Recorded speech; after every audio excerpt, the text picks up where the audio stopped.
The old IDK. text, so I don't I'm good. know. Volume I 2! don't know. Oh, Yeah, you what the too. fuck? Let's do it. Let me put the music back on.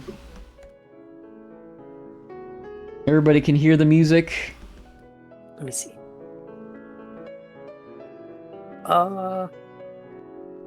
Not yet. What? Let me make sure my volume's turned up.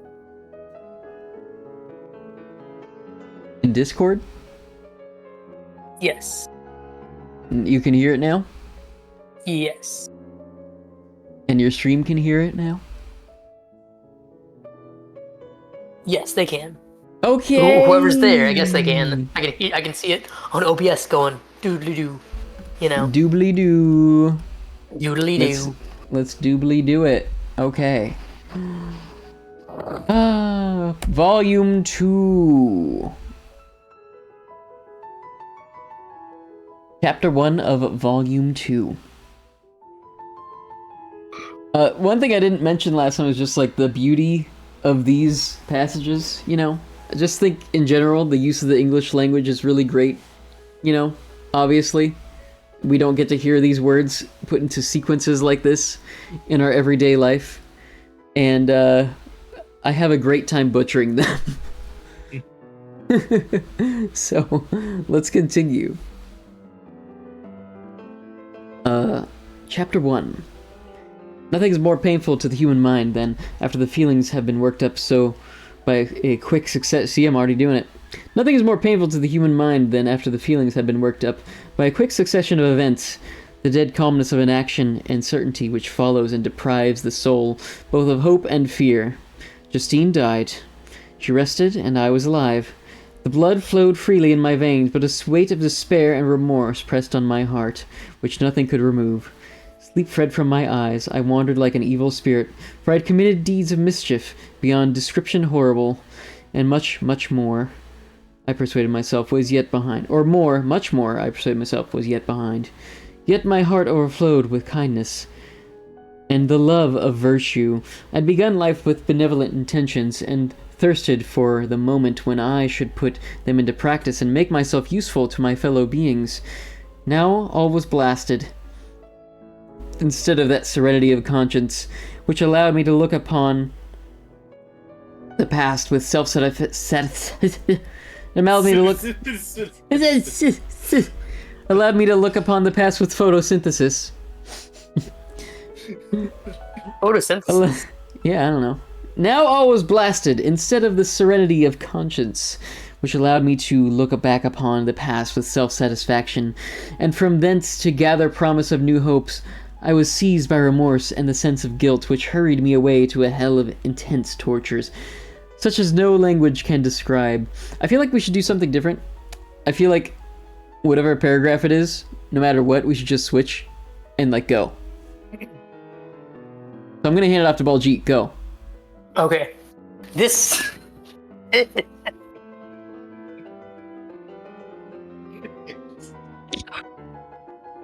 wasn't prepared. Okay. This state of mind preyed upon my health, which had entirely recovered from the first shock it hits its state. I shunned the face of man. All sound of joy or complacency was torture to me. Solitude was my only consolation. Deep, dark, death-like solitude. You're okay. Alright. Don't do this shit? Alright. Cool. My father observed, with pain, the alteration perceptible in my disposition and habits, and endeavored to reason with me on the folly of giving way to immoderate grief. Do you think, Victor, he said, that I do not suffer also? No one could love a child more than I loved your brother. Tears came into his eyes as he spoke. But is it not a duty to the survivors that we should refrain from augmenting their unhappiness by an appearance of immoderate grief? It is also a duty owed to yourself, for excessive sorrow prevents improvement or enjoyment, or even the discharge of daily usefulness, without which no man is fit for society. This advice, although good, was totally inapplicable to my case. I should have been the first to hide my grief and console my friends, if remorse had not mingled its bitterness with my other sensations. Now I could only answer my father with a look of despair and endeavor to hide myself from his view. I'm sorry, I'm trying to like adjust this stuff. It's like being funky. What happened? Okay, here we go. Huh? What happened? I'm adjusting the text on a computer, but it's also looking funny on stream. Oh. So I just need to leave it alone. Okay. Yes. Everybody can still hear the music, right? Yeah. Okay. Great. Okay. Alright, the people are just gonna have awkward text. I'm just gonna keep reading, because this is about us first. Okay. About this time, we retired to our house at Belle Reeve. This change was particularly agreeable to me. The shutting of the gates regularly at 10 o'clock and the impossibility of remaining on the lake after that hour had rendered our residence within the walls of Geneva very irksome to me. I was now free. Often after the rest of the family had retired for the night, I took the boat and passed many hours upon the water. Sometimes with my sails set, I was carried by the wind, and sometimes after rowing into the middle of the lake, I left the boat to pursue its own course, engaged in my own miserable reflections. I was often tempted, when all was at peace around me, and I the only unquiet thing that wandered restless in a scene so beautiful and heavenly, if I except some bat, or the frogs, whose harsh and uninterrupted croaking, was heard only when I approached the shore. Often, I say, I was tempted to plunge into the silent lake. The waters might close over me and my calamities forever. But I was restrained. When I thought of the heroic and suffering Elizabeth, whom I tenderly loved, and whose existence was bound up in mine, I thought also of my father and surviving brother. Should I, by my base desertion, leave them exposed and unprotected to the malice of the fiend whom I had let loose among them? At these moments, I wept bitterly and wished that peace would revisit my mind, only that I might afford them consolation and happiness. But that could not be. Remorse extinguished every hope. I had been the author of unalterable evils, and I lived in daily fear lest the monster whom I had created should perpetrate some new wickedness. I had an obscure feeling that all was not over, and that he would still commit some signal crime which by its enormity should almost efface the recollection of the past. There was always scope for fear, so long as anything I loved remained behind. My abhorrence of this fiend could not be conceived. When I thought of him, I gnashed my teeth, my eyes became inflamed, and I ardently wished to extinguish that life which I had so thoughtlessly bestowed. When I reflected on his crimes and malice, my hatred and revenge burst out all bounds of moderation. I would have made a pilgrimage to the highest peak of the Andes, could I, when there, have... What? Precipitated? What kind of grammar is that? Highest peak of the Andes. I would have made a pilgrimage to the highest peak of the Andes, could I, when there, have precipitated him to their base. To their base, yeah. It's just that was just a little weird for me right there. So many asides. The English is so. It's just we're not used to using words like that. That was just a little weird. It's all poetic and shit. Could I, when there? It's all beautiful and shit, you know. Could I, when there, have precipitated him to their base? I wish to see him again, that I might wreak the utmost extent of anger on his head and avenge the death of William and Justine. Our house was the house of what? Okay. No, I'm kidding. Yeah. Alright. Our house was the house of mourning. My father's health was deeply shaken by the horror of recent events. Elizabeth was sad and desponding. She no longer took delight in her ordinary occupations. All pleasure seemed to sacrilege. Oops. Ooh.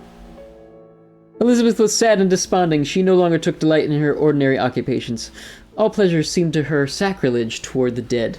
Eternal woe and tears, she then thought, was the just tribute she could pay to innocence so blasted and destroyed. She was no longer that happy creature who in earlier youth wandered with me on the banks of the lake and talked with the ecstasy of our future prospects. He had become grave, and often conserved the inconstancy of fortune and the instability of human life. When I reflect, my dear cousin, said she, on the miserable death of Justine Moritz, I no longer see the world as it works, as they before appeared to me. Before, I looked upon the accounts of vice and injustice that I read in books or heard from others as tales of ancient days or imaginary evils. At least they were remote, and more familiar to reason than the imagination. But now misery has come home, and men appear to me as monsters thirsting for each other's blood. Yet I am certainly unjust. Everybody believed that poor girl to be guilty, and if she could have committed the crime for which she suffered, assuredly she would have been the most depraved of human creatures. For the sake of a few jewels, to have murdered the son of her benefactor and friend, a child whom she had nursed from its birth, and appeared to love as if it had been her own. I could not consent to the death of any human being, but certainly I should have thought such a creature unfit to remain in the society of men. Yet she was innocent, I know. I feel she was innocent. You were of the same opinion, and that confirms me. Alas! Victor, when falsehood can look so like the truth, who can assure themselves of certain happiness? I feel as if I were walking on the edge of a precipice, towards which thousands are crowding and endeavoring to plunge me into the abyss. William and Justine were assassinated, and the murderer escapes. He walks about the world free, and perhaps respected. But even if I were condemned to suffer on the scaffold for the same crimes, I would not change places with such a wretch. I listened to this disclosure with the extremest agony. I, not in deed, but in effect, was the true murderer. Elizabeth read my anguish in my countenance, and kindly taking my hand said, "My dearest cousin, you must calm yourself. These events have affected me, God knows how deeply. But I am not so wretched as you are. There is an expression of despair and sometimes of revenge in your countenance that makes me tremble. Be calm, my dear Victor. I would sacrifice my life to your peace. We surely shall be happy, quiet in our native country, and not mingling in the world what can disturb our tranquility." She shed tears as she said this, distrusting the very solace that she gave, but at the same time she smiled, that she might chase away the fiend that lurked in my heart. My father, who saw in the unhappiness that was painted on my face only an exaggeration of that sorrow which I might naturally feel. My father, who saw in the unhappiness that was painted in my face only an exaggeration of that sorrow which I might naturally feel, thought that an amusement suited to my taste would be the best means of restoring me to my wonted serenity.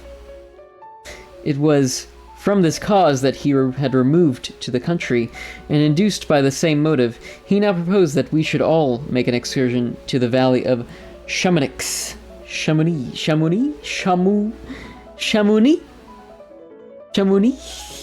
Sure, let's go with that. Chamonix. Chamonix? Chamonix? Chamonix. Chamonix. Shimon!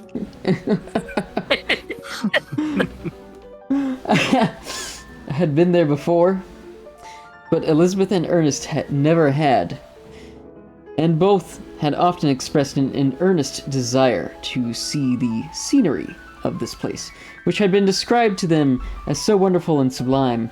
Accordingly, we departed from Geneva on this tour about the middle of the month of August, nearly 2 months after the death of Justine. Is this still the same paragraph?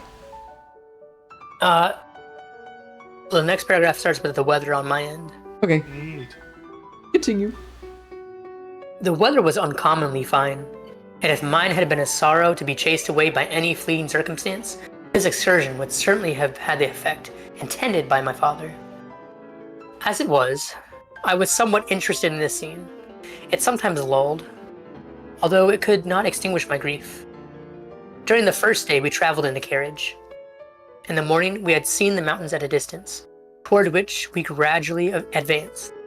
We perceived that the valley through which we wound, and which was formed by the river Arve, whose course we followed, close in upon us by degrees, and when the sun had set, we beheld immense mountains and precipices over us on every side, and heard the sound of the river raging among rocks, and the dashing of waterfalls around. Does that continue with the same paragraph, or is that a new paragraph? Yeah, we're on the same page. We're on the same page. You sure? I think. How is it for you? Because for me, that's a separate paragraph. For the next Yeah. day? Yeah. Yeah. Is that right? Yeah. Okay. Yeah, don't worry. The I was next just like, yeah, I was confused earlier just because it started a new page for me and I was, yeah. It's all good. Oh, okay. Keep going. Okay, we're good. Yeah. The next day, we pursued our journey upon mules, and as we ascended still higher, the valley assumed a more magnificent and astonishing character.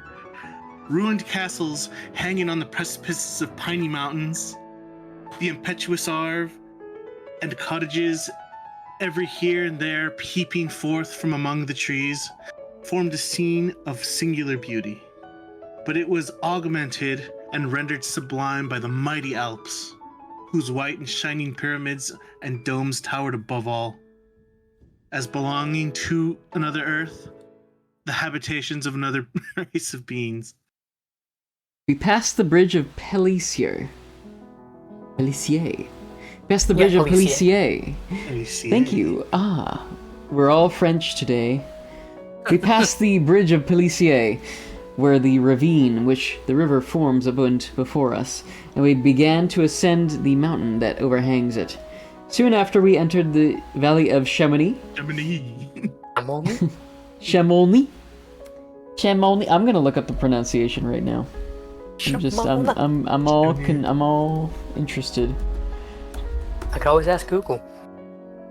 That's what I'm asking right now. Hey, Google.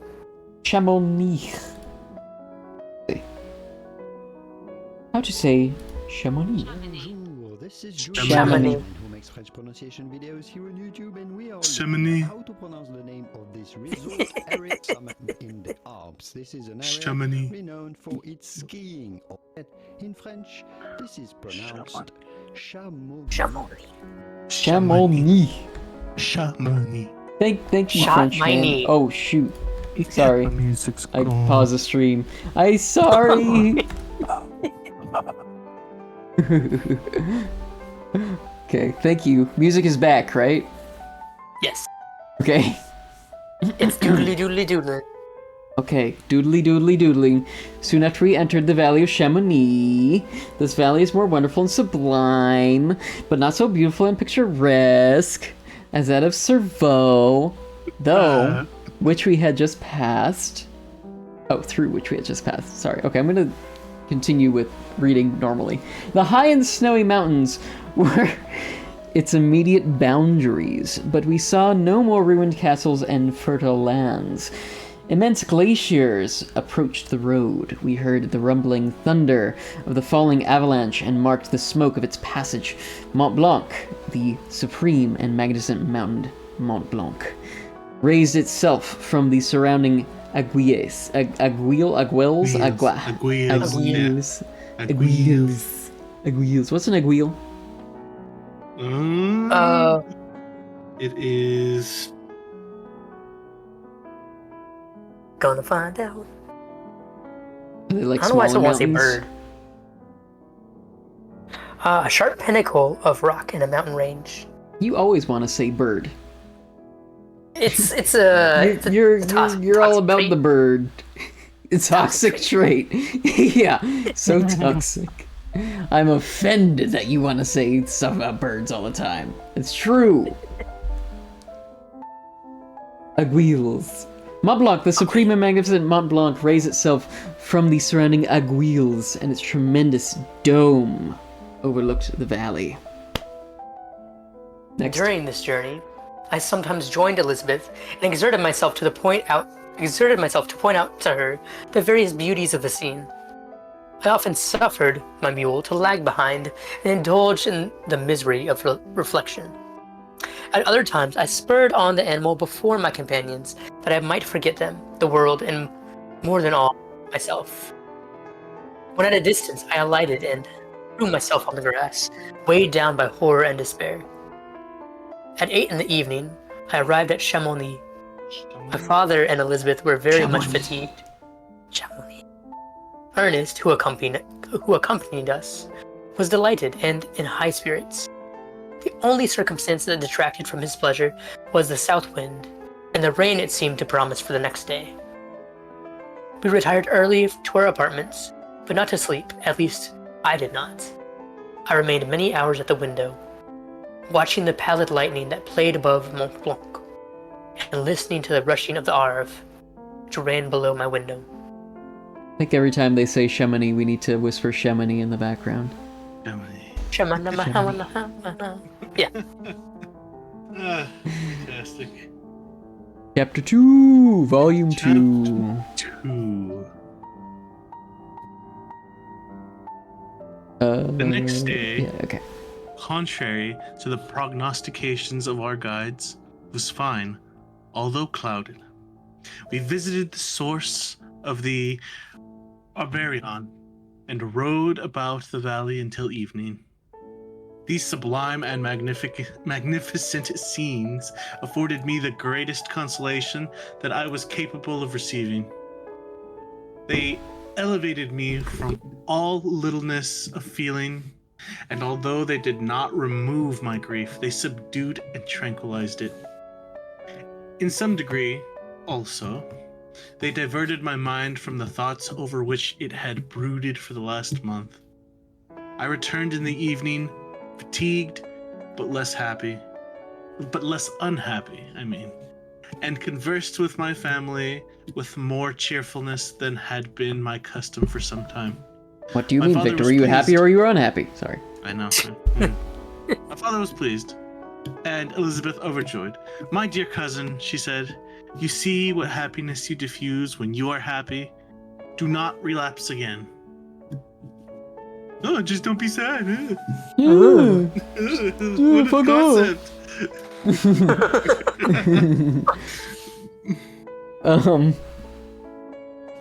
Sorry, I had a question lingering earlier. Yeah. You know how everyone calls him like Dr. Frankenstein? He's not really a doctor yet, is he? Like, he's a student of science. Yeah. From the sound of it, he's like the top student. Right. But in like every other piece of media that adapts Frankenstein, they always say like, you know, Dr. Frankenstein or whatever. I just like find said, that it's just a little interesting. weird. Yeah. I think it's just a little weird because they just kind of deviate this story. I still have Oh, to yeah. watch the old, like the very first iteration, like the first Universal picture, to see how well they, like, It's nothing like this. follow it. It's nothing like this. No, not really. Yeah, that's why I kind of want to watch the one with Helena Bonham Carter and Robert De Niro. I forget Yeah. who's leading that one. Yeah. That one seems like the monster's actually running around killing people. You know, like he's supposed to. Well, I mean, he does. But like, you know, I don't think the idea, at least from what I interpret, like the idea of you know, disgust with life comes about, you know, in those as strongly. It's more about like Victor. I don't know. We'll have to see. I'd be interested in seeing those adaptations as well, and seeing how close they go to the books and things like that. Stick to the book. Well, I guess books in this case because it's several volumes, but not in the revised version. So, anyways, I'm going to continue reading.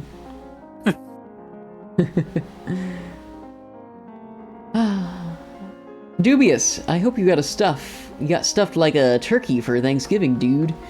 Hope you did too. I guess. Hey. I don't know. Does being stuffed imply that you're not alive after that? I don't know.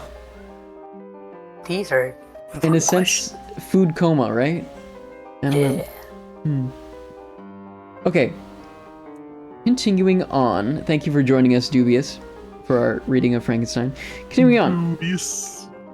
The following morning, the rain poured down in torrents, and thick mists hid the summits of the mountains. I rose early, but felt unusually melancholy. The rain depressed me. My old feelings recurred, and I was miserable. I knew how disappointed my father would be at this sudden change, and I wished to avoid him until I had myself recovered, so as far as to be enabled to conceal those feelings that overpowered me.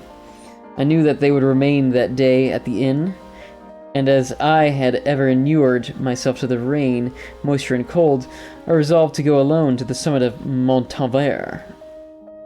Montalvet? Montanvert. Something. It's a green mountain. Yeah. I remembered the effect that the view of tremendous and ever-moving glacier had produced upon my mind when I first saw it. It had then filled me with a sublime ecstasy that gave wings to the soul and allowed it to soar from the obscure world to light and joy. The sight of the awful and majestic in nature had indeed always the effect of solemnizing my mind, and causing me to forget the passing cares of life. Excuse me. I determined to go alone, for I was well acquainted with the path, and the presence of another would destroy... Whoa. Okay. Grammar. Mauricio, you're right. There's like, some of these are like, just so removed from our modern grammar that I'm just like getting confused. Yeah, I know. I have to take those commas seriously, you know? Mm-hmm. I determined to go alone, for I was well acquainted with the path, and the presence of another would destroy the solitary grandeur of the scene. The ascent is precipitous, but the path is cut into continual and short windings, which enable you to surmount the perpendicular... Goodness, don't make this be like last time. The perpetuity. Perpendicularity. There we go. The ascent is precipitous, but the path is cut into continual and short windings, which enable you to surmount the perpendicularity of the mountain. It is a scene terrifically desolate, and in a thousand spots, the traces of the winter avalanche may be perceived, where trees lie broken and strewn on the ground. Some entirely destroyed, others bent, leaning upon the jutting rocks of the mountain, or transversely upon other trees. The path, as you ascend higher, is intersected by ravines of snow, down which stones continually roll from above. One of them is particularly dangerous, as the slightest sound, such as even speaking in a loud voice, produces a concussion of air sufficient to draw destruction upon the head of the speaker. The pines are not tall or luxuriant, but they are somber and add an air of severity to the scene. I looked on the valley beneath. Vast mists were rising from the rivers, which ran through it and curling in thick wreaths around the opposite mountains, whose summits were hid in the uniform clouds, while rain poured from the dark sky and added to the melancholy impression I received from the objects around me. Alas! Why does man boast of sensibilities superior to those apparent in the brute? It only renders them more necessary beings. If our impulses were confined to hunger, thirst, and desire, we might be nearly free. But now we are moved by every wind that blows, and a chance word or scene that would,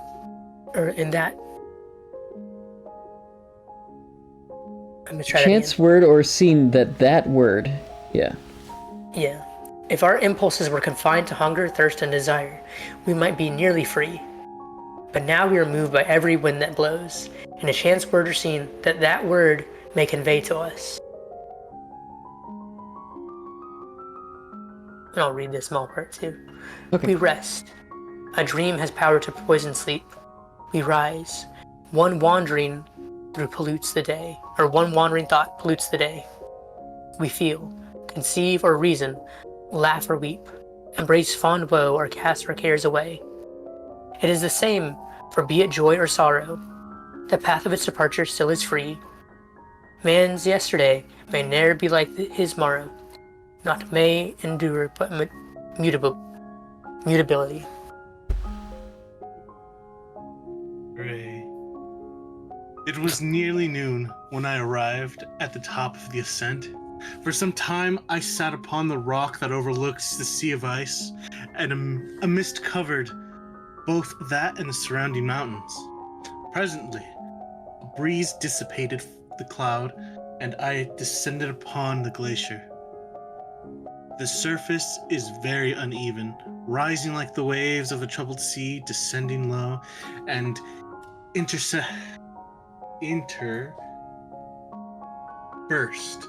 interspersed by rifts that sink deep. The field of ice is almost a league in width, but I spent nearly 2 hours in crossing it. The opposite mountain is a bare, perpendicular rock. From the side where I now stood, Montenvert was exactly opposite, at the distance of a league. And above it rose Mont Blanc in awful majesty. I remained in a recess of the rock, gazing Blazing like a donut on this Blazing. wonderful and stupendous scene. yeah. Gazing on this wonderful and stupendous scene. The sea, or rather the vast river of ice, wound among its dependent mountains, whose aerial summits hung over its recesses. Their icy and glittering peaks shone in the sunlight over the clouds. My heart, which was before sorrowful, now swelled with something like joy. I exclaimed, "Wandering spirits, if indeed ye wander, and do not rest in your narrow beds, allow me this faint happiness, or take me as your companion, away from the joys of life." As I said this, I suddenly beheld the figure of a man at some distance, advancing towards me with superhuman speed. He bounded over the crevices in the ice, among which I had walked with caution. His stature also, as he approached, seemed to exceed that of man. I was troubled. A mist came over my eyes, and I felt a faintness seize me. But I was quickly restored by cold gale of the mountains. And I felt a faintness seize me, but I was quickly restored by the cold gale of the mountains. I perceived, as the shape came nearer, sight tremendous and abhorred, that it was the wretch whom I had created. I trembled with rage and horror, resolving to wait his approach and then close with him in mortal combat. He approached. His countenance bespoke bitter anguish, combined with disdain and malignity, while its unearthly ugliness rendered it almost too horrible for human eyes. But I scarcely observed this. Anger and hatred had at first deprived me of utterance, and I recovered only to overwhelm him with words expressive of furious detestation and contempt. I paused before he said "the wretch," because we're getting applause. Thank you. Yeah, you did such a good job reading. I almost said I perceived as the shape came near, sight tremendous and abhorred, that it was the Mortal Kombat. I almost said, I almost skipped a line. I almost Anyways. started doing the commercial just yelling, "Mortal Kombat!" Yeah, me too. I was like, kind of chuckling. Alright, continue. Okay. "Devil," I exclaimed, "do you dare approach me? And do you not fear the fierce vengeance of my arm wreaked on your miserable head? Begone, foul insect, or rather stay, and I may trample you to dust. And oh, that I could, with the extinction of your miserable existence, restore those victims whom you had such diabolically murdered." Wow. I expected this reception, said the demon. All men hate the wretched. How then must I be hated, whom am miserable beyond all living things? Yet you, my creator, detest and spurn me, thy creature, to whom thou art bound by ties only dissoluble by the annihilation of one of us. You purpose to kill me. How dare you sport thus with life? Do your duty towards me, and I will do mine towards you and the rest of mankind. If you will comply with my conditions, I will leave them and you at peace. But if you refuse, I will gut the maw of death. Glut. I didn't see the L. I will glut the maw of death. Neither did the creature. Until it be satiated with the blood of your remaining friends. That was good. That was creature. That was demon. That was... Abhorred monster. Fiend that thou art. The tortures of hell are too mild a vengeance for thy crimes. Wretched devil, you reproach me with your creation. Come on then, that I may extinguish the spark which I so negligently bestowed. My rage was without bounds. I sprang on him, impelled by all the feelings which one can arm one being against the existence of another. He easily eluded me and said, "Be calm. I entreat you to hear me before you give vent to your hatred on my devoted head. Have I not suffered enough that you seek to increase my misery? Life, although it may only be an accumulation of anguish, is dear to me, and I will defend it. Remember, thou hast made me more powerful than thyself. My height is superior to thine, my joints more supple, but I will not be tempted to set myself in opposition to thee. I am thy creature, and I will be even mild and docile to my natural lord and king, if thou wilt also perform thy part, the which thou owest me. Oh, Frankenstein, be not equitable to every other, and trample upon me alone, to whom thy justice and even thy clemency and affection is due most. Remember that I am thy creature. I ought to be thy Adam, but I am rather the fallen angel whom thou drivest from joy for no misdeed. Everywhere I see bliss, from which I alone am irrevocably excluded. I was benevolent and good. Misery made me a fiend. Make me happy, and I shall again be virtuous. Begone. I will not hear you. There can be no community between you and me. We are enemies. Begone, or let us try our strength in a fight in which one must fall. How can I move on thee? How can I move thee? Will no entreaties cause thee to turn a favorable eye upon thy creature, who implores thy goodness and compassion? Believe me, Frankenstein, I was benevolent. My soul glowed with love and humanity. But I am not alone. Misery. But am I not alone? Miserably alone? You, my creator, abhor me. What hope can I gather from your fellow creatures, who owe me nothing? They spurn and hate me. The desert mountains and dreary glaciers are my refuge. I have wandered here many days. The caves of ice, which I only do not fear, are a dwelling to me, and the only one which man does not grudge. These bleak skies I hail, for they are kinder to me than your fellow beings. If the multitude of mankind knew of my existence, they will do as you do, and arm themselves for my destruction. Shall I not then hate them who abhor me? I will keep no terms with my enemies. I am miserable, and they shall share my wretchedness. Yet it is in your power to recompense me, and deliver them from an evil which it only remains for you to make so great, that not only you and your family, but thousands of others shall be swallowed up in the whirlwinds of its rage. Let your compassion be moved. and do not disdain me. Listen to my tale. When you have heard that, abandon or commiserate me as you shall judge that I deserve. But hear me. The guilty are allowed, by human laws, bloody as they may be, to speak in their own defense before they are condemned.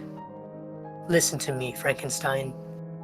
You accuse me of murder, and yet you would, with a satisfied conscience, destroy your own creature.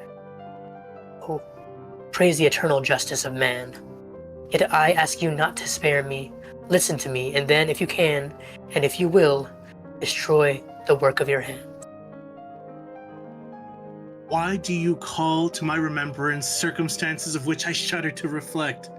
That I have been the miserable origin and author, cursed be the day, abhorred devil, in which you first saw light. Cursed, although I curse myself, be the hands that formed you.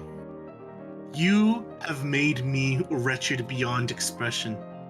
You have left me no power to consider whether I am just to you or not. Begone, relieve me from the sight of your detested form.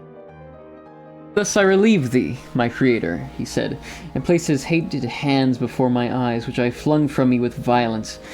Thus I take thee a sight, which you abhor. Still thou canst listen to me, and grant me thy compassion. By the virtues that I once possessed, I demand this from you. Hear my tale, it is long and strange, and the temperature of this place is not fitting to your fine sensations. Come to the hut upon the mountain. The sun is yet high in the heavens before it descends to hide itself behind yon snowy precipices and illuminate another world. You will have heard my story and can decide. On you it rests, whether I quit forever the neighborhood of man and lead a harmless life, or become the scourge of your fellow creatures and the author of your own speedy ruin. As he said this, he led the way across the ice. I followed. My heart was full, and I did not answer him, but as I proceeded, I weighed the various arguments that he had used, and determined at least to listen to his tale. I was partly urged by a curiosity, and compassion confirmed my resolution. I had hitherto supposed him to be the murderer of my brother, and I eagerly sought a confirmation or denial of this opinion. For the first time, also, I felt what the duties of a creator towards his creature were, and that I ought to render him happy before I complained of his wickedness. These motives urged me to comply with his demand. We crossed the ice, therefore, and ascended the opposite rock. The air was cold, and the rain again began to descend. We entered the hut, Fiend with an air of exultation, I with a heavy heart, and depressed spirits.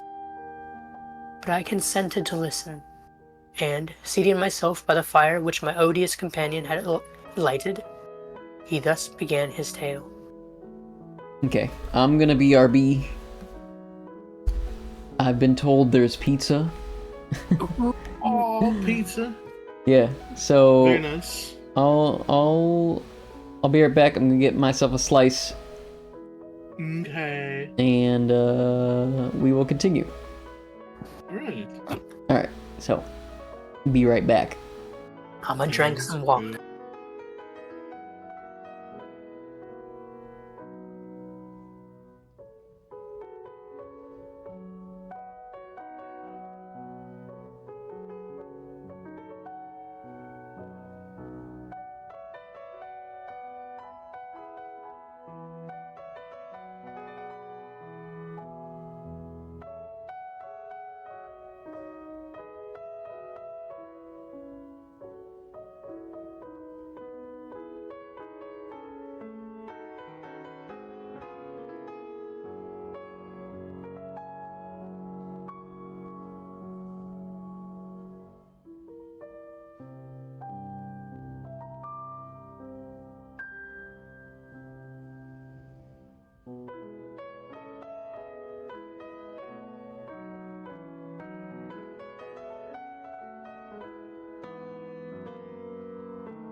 here we are. We're back on stream now. Are we? Yeah, we are. We're back. We're back. Okay. Well, I should get some water, but I think I'll ration it. I'm okay. Yeah, go ahead. Go get some water. It's okay. But Hydration is important. It is. I've got my water right here. okay. All right, fine. Be right back. I'm gonna get some more water really quick. BRB. But I'm gonna leave your microphones on. Okay. So, We can talk to the people. yeah, Hello, talk to Hello, the the people. Should I go? I'm gonna go over to your stream too and look and see what the people are saying. Hello, people. I am 26 and I don't know how to read. What is this whole? What have we been doing this whole time then?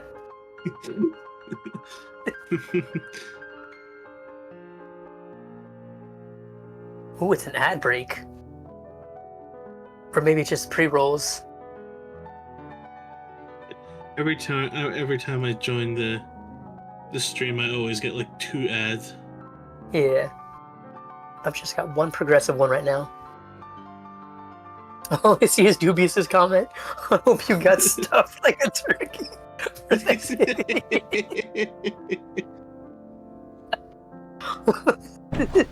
Such a beautiful comment.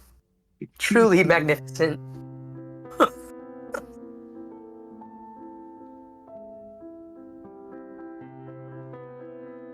He got stuff like a turkey Okay. for Thanksgiving, dude. Well, that's a topic. How was Thanksgiving for you two? Mine was good. I got to make my my mom's stuffing. I was worried about being able to make that, but I got to do it on the first try, and it was pretty good. It was the first year without gravy as well, so I don't know how that would have changed things, but it was still pretty good. Still don't understand that. It was just like two groups of people dropped the ball. My in-laws were not involved in like being like responsible for gravy. I'll give them that. So it was just on me and my wife, and then on my dad and my sister. So I'm dropping the ball right now with the stream markers. I should have been dropping markers here and there, and I keep forgetting. But it's whatever. I'll go through the highlights again. yeah. And Yeah. just, I'll figure it out with the time codes. But I think it was a good Thanksgiving for me. Yeah, Nice. I had a pretty pleasant Thanksgiving as well. Good. Nothing much to speak of. Just together with family, catching up after some months of not seeing each other, and doing it again on Saturday, but with closer relatives, I guess. Right, because it's gonna be like my sister, brother-in-law, and then I haven't seen my grandma in a while either. I don't know. It's always a good opportunity to like catch up and talk about different things. Mhm. How about you? Pretty well. It was pretty low key. You know, everybody helped make dinner. I greatly minimized the cleanup by cleaning up as we went. It's always good. And then tomorrow, like Mitchell, I'm having kind of like a Thanksgiving part 2, but with friends. Friendsgiving. I might. Thanksgiving. So I don't know. I might be able to come over. By the way, I just feel bad because I wouldn't be contributing anything. Unless you give me a task to contribute to. I got drinks. I have the main entree. Okay. If you want to pick up like another dessert or type thing, Yeah, maybe for that's up to dessert. you. Right. You know, I know Jason's bringing dessert, but like, Okay. or if you just like, we have a veggie tray that we like got from Amanda's parents that didn't make it out yesterday. Hmm. So there's like, oh yeah, you can bring. So you can just come, or if you want, you can just come like that, or if you want to bring something, I'm just gonna completely up to you. Okay. Let's play it by ear. I don't know how tomorrow's gonna turn out with family, and you know, there might be a time where I could like hop on over and say hey. Yeah, like it's like kind of like Holt tomorrow. He doesn't get out of work until like 4:30. Hmm. So he's not going to be here until like the evening, so it doesn't really, All right. come when you can and leave when Yeah. you want to. So, I'll tell you when my feast is over, and then all right. yeah. That sounds nice. I'm finishing this pizza. Okay. Yeah. You tell that pizza. Got a pepperoncini here too. A peppercini. Yeah. This is not good for reading, by the way. Pepperoni's not good for eating. A pepperoncini. No, just cheese.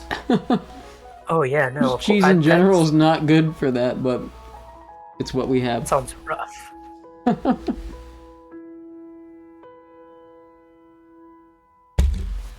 was good. All right, I thought we were gonna start while I was eating, My but bad. no. Keep getting distracted. It's my bad. I came back and then we were talking about Thanksgiving, and then I'm holding everybody up. But we're having a good time. I don't care. I live for this. I live for hanging out, talking about random shit, and having an activity we can go to. Hmm. Hmm. Well, that works for the people. It looks the ad break is over on my end. Oh, you have ads. Was it ad I don't have ads anymore. I got rid of ads. I got tired of the ads. I was like, I'm just trying it out. Yeah, I know. I tried it out for a while too. I don't know. I kind of fell. I felt like kind of just want to, if it's just my hobby and I'm not really dedicating, because I'm looking for a day job, right?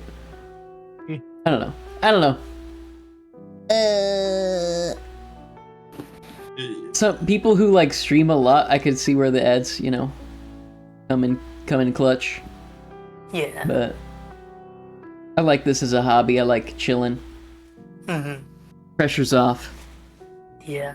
That's gonna be the main thing for me. I think I have an idea to like set up something on either Throne or Ko-fi to just kind of go with funding classroom stuff that like Yeah. like a 3D printer for the kids, like things that like I would be able to do like over time, Oh yeah, that'd be cool. but just like side budget stuff. Yeah, You know? I get that. Yeah. Yeah. After streaming for like, I guess 2 years now, I don't really have any goals still. Just the same goals Digital Dojo's always had. Just bringing people together. And that's what we're doing right now.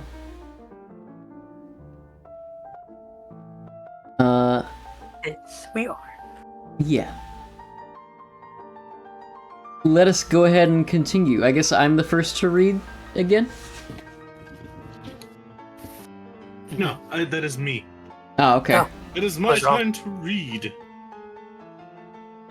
It is with considerable difficulty that I remember the original area of my being. All the events of that period appear confused and indistinct. A strange multiplicity of sensations seized me, and I saw, felt, heard, and smelt at the same time. And it was, indeed, a long time before I learned to distinguish between the operations of my various senses. By degrees, I remember a stronger light pressured upon my nerves, so that I was obliged to shut my eyes. Darkness then came over me, and troubled me. But hardly had I felt this when, by opening my eyes, as I now suppose, the light poured in upon me again. I walked, and I believe descended. But I presently found a great alteration in my sensations. Before, dark and opaque bodies had surrounded me, impervious to my touch or sight. But I now found that I could wander on at liberty, with no obstacles which I could not surmount or avoid. The light became more and more oppressive to me, and the heat wearying me as I walked. I sought a place where I could receive shade. This was the forest near Ingolstadt, and here I lay by the side of a brook resting from my fatigue until I felt tormented by hunger and thirst. This roused me from my nearly dormant state, and I ate some berries which I found hanging on a tree or lying on the ground. I slaked my thirst at the brook, and then lying down, was overcome by sleep. Then it's me. Okay, yeah, we're going. Okay, I see the order. I remember the order now. It was dark when I awoke. I felt cold also, and half frightened, as it were, instinctively, finding myself so desolate. Before I had quitted your apartment, on a sensation of cold, I had covered myself with some clothes, but these were insufficient to secure me from the dews of night. I was a poor, helpless, miserable wretch, and knew and could distinguish nothing. But feeling pain invade me on all sides, I sat down and wept. Soon, a gentle light stole over the heavens and gave me a sensation of pleasure. I started up and beheld a radiant form rise from among the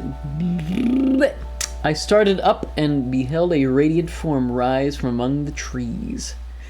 I gazed with a kind of wonder.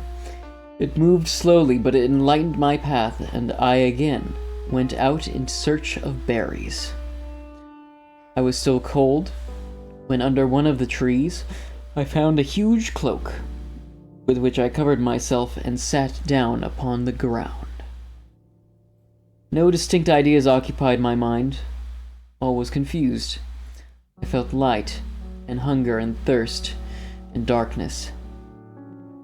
Innumerable sounds rung in my ears, and on all sides various scents saluted me. The only object that I could distinguish was the bright moon, and I fixed my eyes on that with pleasure. Several changes of day and night passed, and the orb of night had greatly lessened when I began to distinguish my sensations from each other. I gradually saw plainly the clear stream that supplied me with drink, and the trees that shaded me with their foliage. I was delighted when I first discovered that a pleasant sound, which often saluted my ears, proceeded from the throats of the little winged animals who had often intercepted the light from my eyes. I began also to observe with greater accuracy the forms that surrounded me, and to perceive the boundaries of the radiant roof of light which canopied me. Sometimes I tried to imitate the pleasant songs of the birds, but was unable. Sometimes I wished to express my sensations in my own mode, but the uncouth and inarticulate sounds which broke from me frightened me into silence again.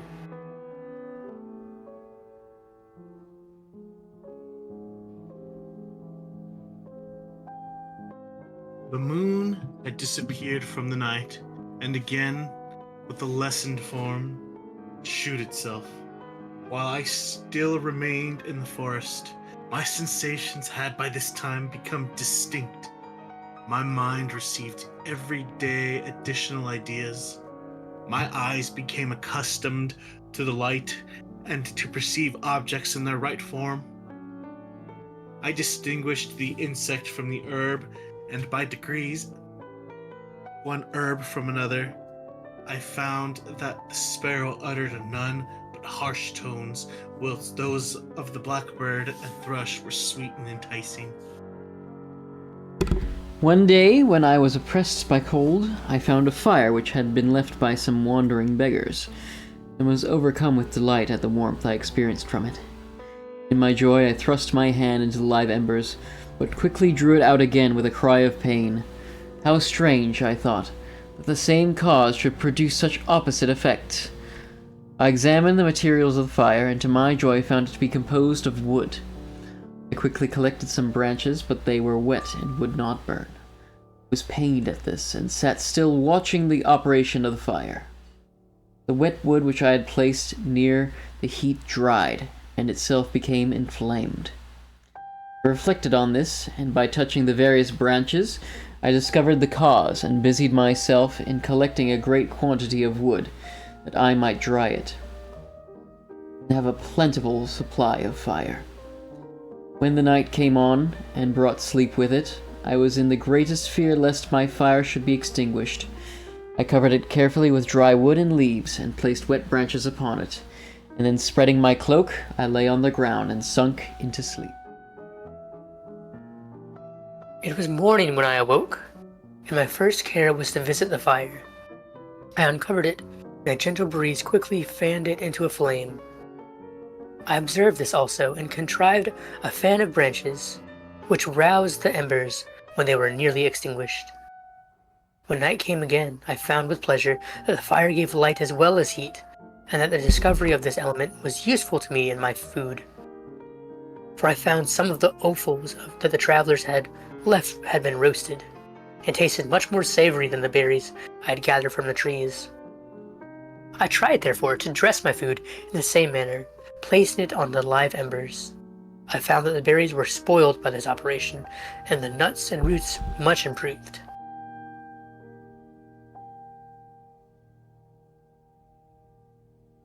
Food, however, became scarce, and I often spent the whole day searching in vain for a few acorns to assuage the pangs of hunger. Assuage. Assuage. Is it a sewage? Assuage. Assuage. A sewage. No. Assuage. I thought it was a sewage. How could it be a sewage? A sewage is a sewage. A swage is a swage. I'm settling this. I'm pretty sure it's a swage. Fuck.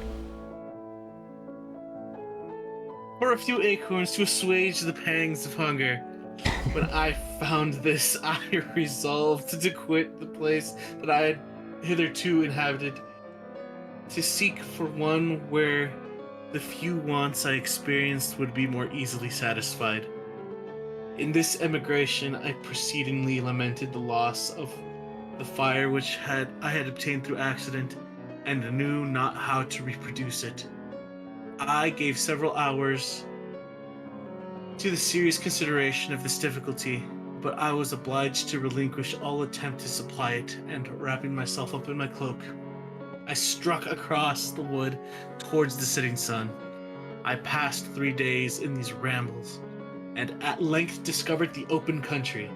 A great fall of snow had taken place before the night before, and the fields were of one uniform white. The appearance was disconsolate, and I found my feet chilled by the cold, damp substance that covered the ground.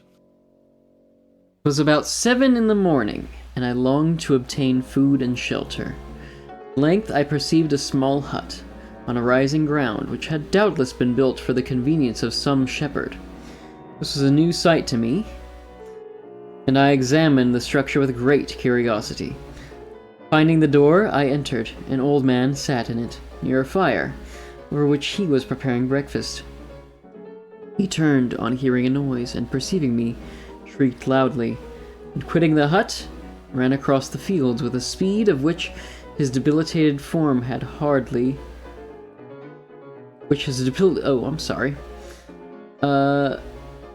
shrieked loudly, and quitting the hut, ran across the fields with a speed of which his debilitated form hardly appeared capable. His appearance, different from any I had ever before seen in his flight, somewhat surprised me. But I was enchanted by the appearance of the hut. Here the storm and rain could not penetrate. The ground was dry, and I presented... Oh, I'm sorry. Here the snow and rain could not penetrate. The ground was dry, and it presented to me then as exquisite and divine a retreat as pandemonium appeared to demons of hell after their sufferings in the lake of fire. I greedily devoured the remnants of the shepherd's breakfast, which consisted of bread, cheese, milk, and wine. The latter, however, I did not like. Then, overcome by fatigue, I lay down among some straw, fell asleep. It was noon when I awoke, and allured by the warmth of the sun, which shone brightly on the white ground, I determined to recommence my travels. And, depositing the remains of the peasant's breakfast in a wallet I found, I proceeded across the fields for several hours until at sunset I arrived at a village. How miraculous did this appear! The huts, the neater cottages, and stately houses engaged by my admiration by turns. The vegetables in the gardens, the milk and the cheese that I saw placed at windows of some of the cottages allured my appetite. One of the best of these I entered, but I had hardly placed my foot within the door before the children shrieked, and one of the women fainted. The whole village was roused. Some fled. Some attacked me, until, grievously bruised by stones and many other kinds of missile weapons, I escaped to the open country, and fearfully took refuge in a low hovel, quite bare, and making a wretched appearance after the palaces I had beheld in the village.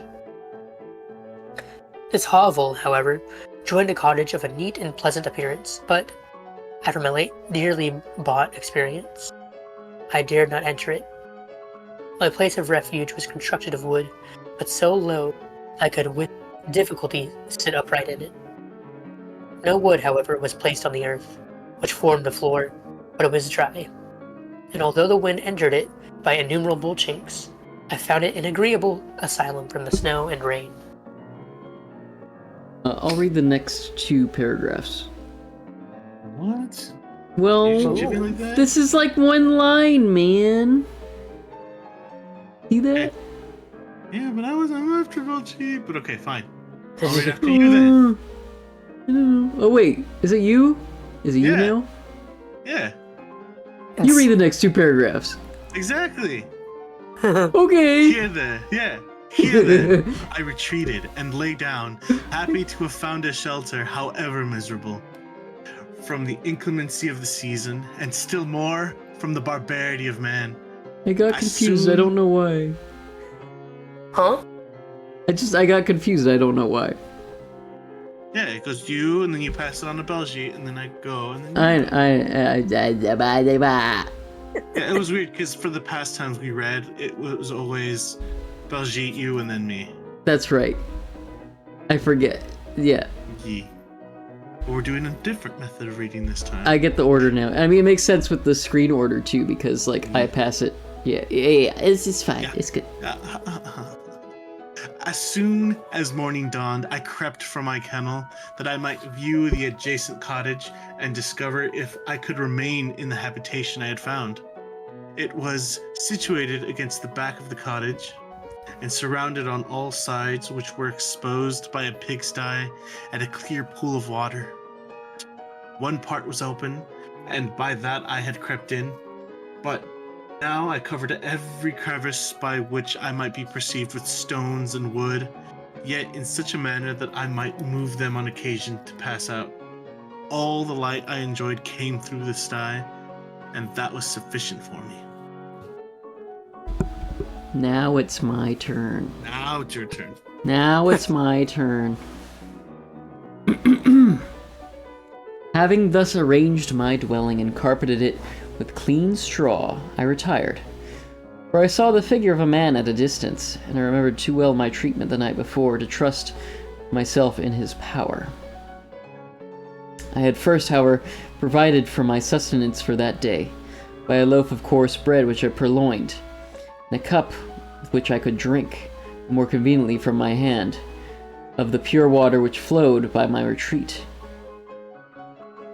The floor was a little raised, so that it was kept perfectly dry, and by its vicinity to the chimney of the cottage it was tolerably warm. Being thus provided, I resolved to reside in this hovel until something should occur which might alter my determination. It was indeed a paradise, compared to the bleak forest, my former residence, on rain-dropping branches and dank earth. I ate my breakfast with pleasure, and was about to remove a plank to procure myself a little water, when I heard a step, and looking through a small chink, I beheld a young creature, with a pail on her head, passing before my hovel. The girl was young and of gentle demeanor, unlike what I have since found cottagers and farmhouse servants to be. Yet she was meanly dressed, a coarse blue petticoat and a linen jacket being her only garb. Her fair hair was plaited, but not adorned. She looked patient, yet sad. I lost sight of her, and in about a quarter of an hour she returned, bearing the pail, which was now partly filled with milk. As she walked along, seemingly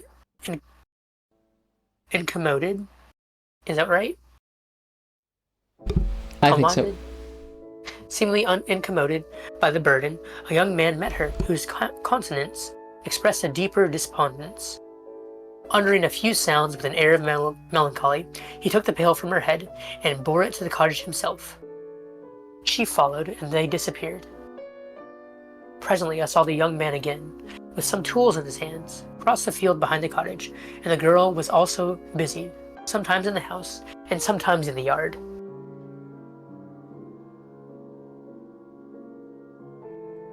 On examining my dwelling, I found that one of the windows of the cottage had formerly occupied a part of it, but the panes had been filled up with wood.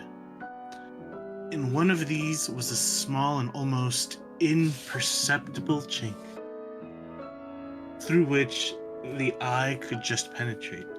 Through this crevice, a small room was visible, whitewashed and cleaned, but very bare furniture. In one corner, near a small fire, sat an old man, leaning his head on his hands with a disconsolate attitude.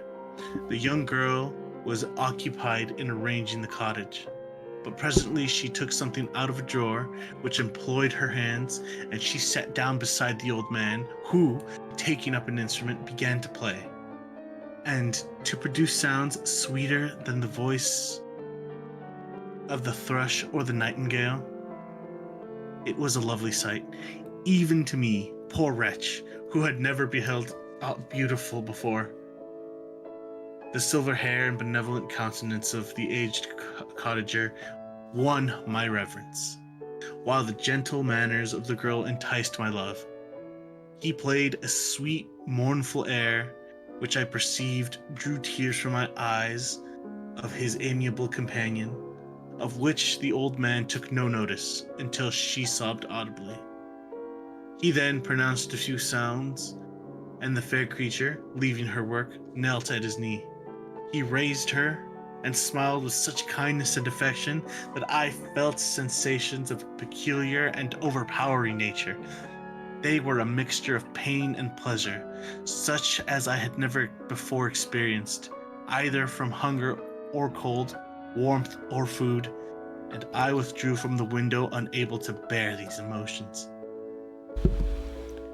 Soon after this, the young man returned, bearing on his shoulders a load of wood. The girl met him at the door, helped to relieve him of his burden, and, taking some of the fuel into the cottage, placed it on the fire. Then she and the youth went apart into a nook of the cottage, and he shewed her a large loaf and a piece of cheese. She seemed pleased, and went into the garden for some roots and plants, which she placed in water, and then upon the fire. She afterwards continued her work, whilst the young man went into the garden, and appeared busily employed into digging and pulling up the roots. After he had been unemployed, thus in about an hour,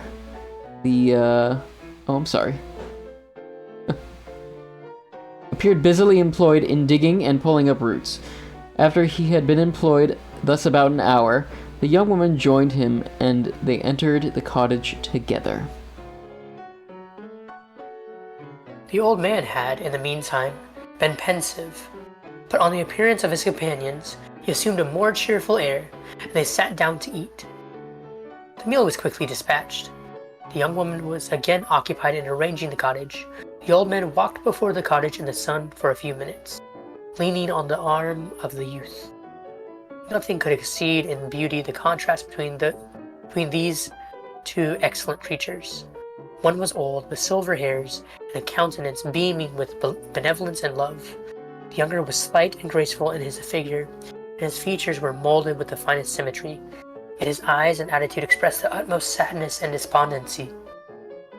The old man returned to the cottage, and the youth, with tools different from those he had used in the morning, directed his steps across the fields. Night quickly shut in, but to my extreme wonder, I found that the cottagers had a means of prolonging light by the use of tapers, and was delighted to find that the setting of the sun did not put an end to the pleasure I experienced in watching my human neighbors. In the evening, the young girl and her companion were employed in various occupations which I did not understand. And the old man again took up the instrument, which produced the divine sounds that he enchanted me in the morning. So soon as he had finished, the youth began, not to play, but to utter sounds that were monotonous. Monotonous. Monotonous. There you go, I got there. Yeah. And neither resembling the harmony of the old man's instrument or the songs of the birds. I since found that he read aloud. But at that time, I knew nothing of the science of words or letter. The family, after having been thus occupied for a short time, extinguished their lights and retired, as I conjectured, to rest. Chapter 4. Are we continuing? It's up to you. It's been about 2 hours. Pauljeet, what do you think? Take a look and see how long. Actually, no. Yeah, it's 11 my time. It's about to be 11 my time. So I'm gonna have to call it here. Okay. Yeah. Alrighty, well, I'm gonna go ahead and say goodnight to y'all, and we'll find a thing to, a place to raid. Let's see, 3 if chapters we can. is not bad. Like, Yeah, we did It's good. not. We've been getting faster at reading these. Yeah. Yeah, I think this new system is working out well that I proposed. Oh, that's It's a true. lot of fun. Yeah. Volume 2 is about 9 chapters, so we are a third through Volume 2. Okay. Dubious is playing Dragon Quest III. Let us all join Dubious in Dragon Quest III. It's a fun game. Let's go stuff his Twitch. Yeah, Like a let's go Thanksgiving stuff turkey. his Twitch channel like a Thanksgiving turkey. Mhm. Alright, let's do it. Yeah, I would like to go and return to Dragon Quest III at some point. So, it's an enjoyable game. It's just really long game. Jenna and I had started it a while ago, and we had trouble, and so we quit and started playing the original Baldur's Gate. And then now Jenna still needs to get like a computer and stuff, and I don't know. I also need to continue like playing Mario ROM hacks with her. That was a thing I was doing for a little bit, and then like we both got busy. I gotta pick the next hack. Okay, anyways, The next hack. I'm thinking aloud. I'll go ahead and start rating Dubious. Alright. Okay. Everybody have a great night. Good And night. happy post-Thanksgiving to all. Yeah. Thankful for And your happy presence. Friendsgiving for you guys tomorrow. Yeah. Happy Friendsgiving. Happy Thanksgiving, everybody. Happy. Food. Yum. Togetherness. Yes. Hooray. That's my poem. That's my poem for the night. Okay. Alright. Rating now. Later. What? Good So night. stuff that Twitch channel.